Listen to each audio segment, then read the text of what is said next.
L'ancien Premier ministre ivoirien Charles Konan Banny a été aussi gouverneur de la Banque centrale des États de l'Afrique de l'Ouest. Un gouvernorat exercé entre 1994 et 2005. Ce jeudi à la primature, plusieurs de ses collaborateurs d'Abidjan et ceux venus de Dakar lui rendent hommage. On le voit avec Alexis Ouedraogo. La Côte d'Ivoire dit merci, reconnaissante à celui qui aura été son 5e Premier ministre. Homme de rigueur et d'efficacité, l'ancien gouverneur de la BCEAO. Ses anciens collègues venus de Dakar se souviennent. Il aimait d'accord son pays, mais il aimait l'Afrique. Il était droit, il était travailleur, il était fidèle en amitié. Et vraiment, c'est une très grosse perte que nous subissons. Et nous avons tous très mal. Que Dieu l'accueille en son sein et qu'il le rétribue du meilleur dans son paradis céleste en lui donnant une très belle place de choix qu'il mérite tant. C'était quelqu'un qui savait réunir, rassembler. J'ai eu l'occasion pendant toute la durée de son gouvernorat à la Banque centrale d'être à ses côtés et j'ai trouvé un humain, un monsieur humain, évidemment très rigoureux dans le travail, qui voulait vraiment qu'on fasse bien les choses. En tout cas, que de bons souvenirs. C'était un grand homme qui a été célébré par la République.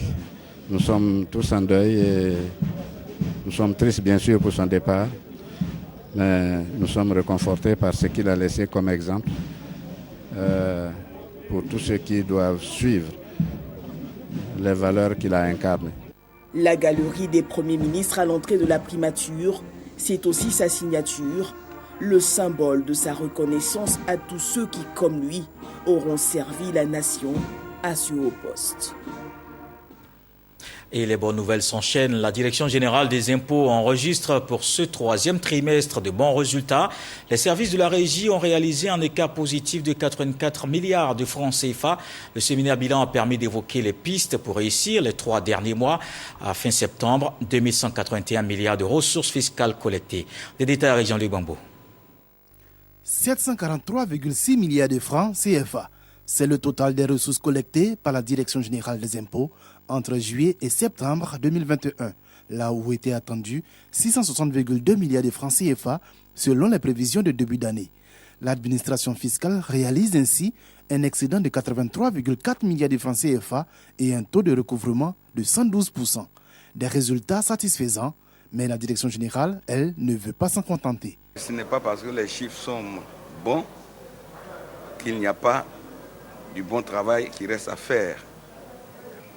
C'est peut-être une bataille que nous avons gagnée, mais la guerre ne sera gagnée qu'au soir du 31 décembre 2021. Le directeur de cabinet du ministre du Budget et du portefeuille de l'État a exhorté les agents des impôts à aller au-delà des objectifs, en recherchant notamment des niches non encore fiscalisées ou qui le sont insuffisamment. Nous devrons œuvrer à renverser la tendance par l'amélioration de la mobilisation des recettes internes. À cet effet, des mesures fortes doivent être identifiées et mises en œuvre. Il s'agit de l'élargissement de l'assiette fiscale à travers notamment l'accroissement de la population fiscale, c'est-à-dire des contribuables, l'aménagement de l'assiette et des taux de certains impôts, le renforcement de l'efficacité du contrôle fiscal et la consolidation des performances de l'administration fiscale. L'objectif de recettes assigné aux impôts au 31 décembre 2021 est de 2748,7 milliards de francs CFA. À 3 mois de ce terme, la Direction générale des impôts a déjà collecté 2181 milliards de francs CFA. En organisant ce séminaire bilan, la Direction générale vise à remobiliser ses troupes afin d'atteindre cet objectif final.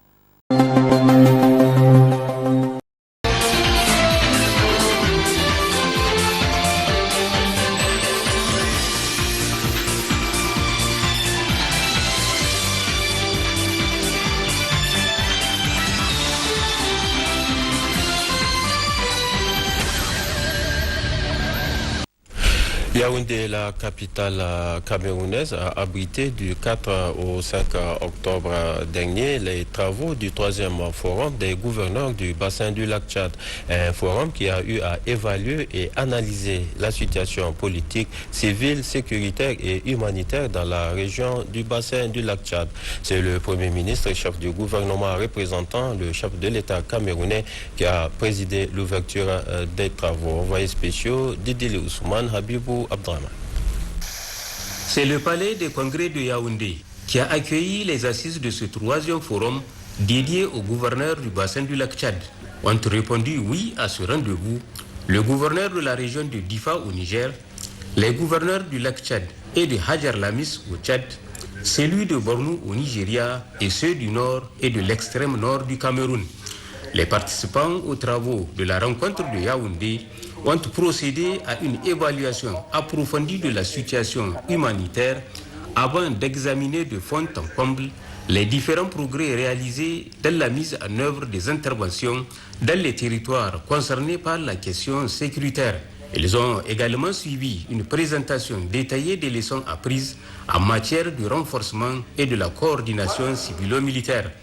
Avant l'ouverture officielle des présentes assises, le président sortant du forum, le gouverneur de la région de Difa, Issa Lemine, devait rappeler les actions à mettre à l'actif de son mandat en dépit du contexte sanitaire actuel. Il a, entre autres, évoqué l'élaboration des plans d'action territoriaux, la mise en œuvre des projets contribuant à la stratégie de stabilisation et les échanges bilatéraux entrepris avec son homologue Oumara Zulum de l'État de Bornou au Nigeria.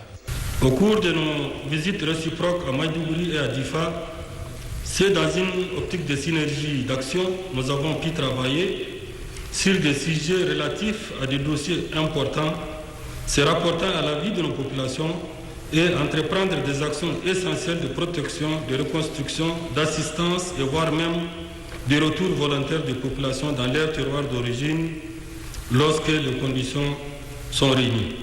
La question de la protection de la population, dira Issa Lamine, constitue une préoccupation majeure des plus hautes autorités de notre pays, ce qui a conduit à l'organisation du retour volontaire de plusieurs populations déplacées.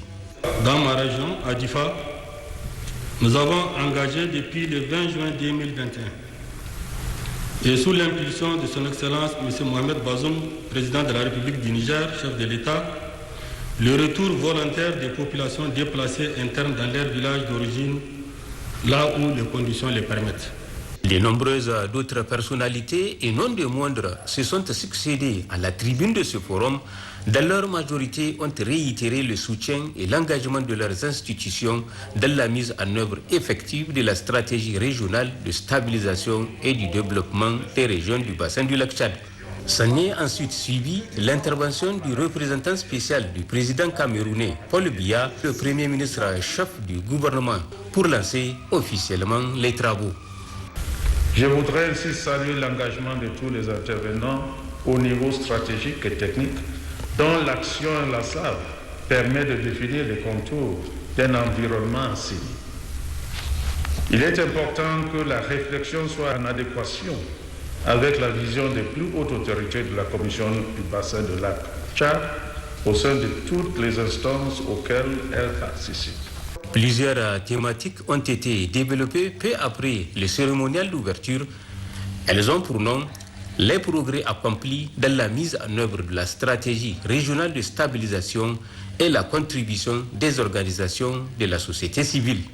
Déjà, il faut qu'on mentionne que les questions de jeunes est une question transversale.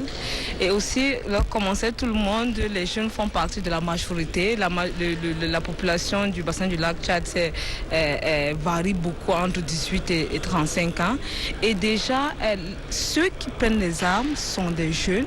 Et on s'est dit, ceux qui peuvent reconstruire la paix et assurer la stabilisation doivent être les jeunes. Nous sommes une société civile qui vit dans une situation de crise sécuritaire et humanitaire militaire depuis plus de 5 ans, nous avons effectivement contribué, bien sûr, à la lutte contre l'extrémisme violent, à la déradicalisation, à travers des sensibilisations, à travers des appels au retour. Donc nous avons contribué effectivement à la démobilisation des Boko Haram, des personnes associées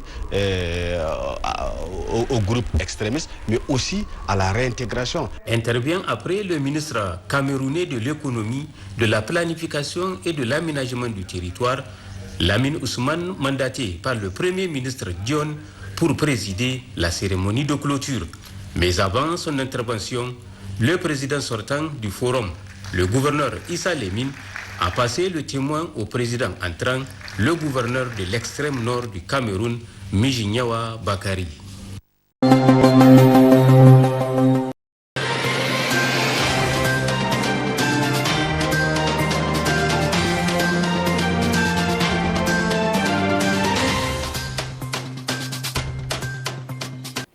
Soyez les dignes ambassadeurs du Sénégal dans ce pays frère qu'est la République centrafricaine. C'est en ces mots que le général de brigade Daouda Diop a souhaité une bonne mission aux 180 gendarmes de la CNFPU de la MINUSCA. C'était à l'occasion de la remise du drapeau du contingent à la caserne Samba Diarry Diallo. Moussa Mané assistait à la cérémonie. Voici son reportage. La remise du drapeau, un moment fort de l'engagement continu dans le processus de maintien de la paix dans le monde.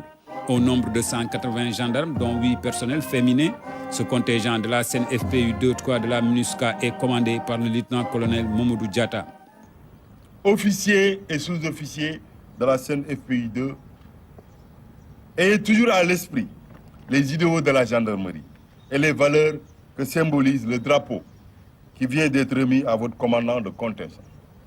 Ce drapeau devra aider chacun de vous à maintenir vivace dans sa conscience l'obligation de demeurer fidèle aux idéaux de la gendarmerie. C'est à ce prix que vous serez les dignes ambassadeurs du Sénégal et serez fidèles à la devise de la gendarmerie, honneur et patrie. Durant 8 mois, ils ont été préparés pour être en phase avec les exigences opérationnelles de la communauté internationale en matière de maintien de la paix, mais aussi des missions à exécuter en République centrafricaine. Vous voici donc bien outillés pour prendre part avec efficacité aux activités de la MINUSCA. Vos principales tâches concerneront la protection des civils, la stabilisation et la restauration de l'état de droit, la réforme du secteur de sécurité et le soutien électoral, le cas échéant.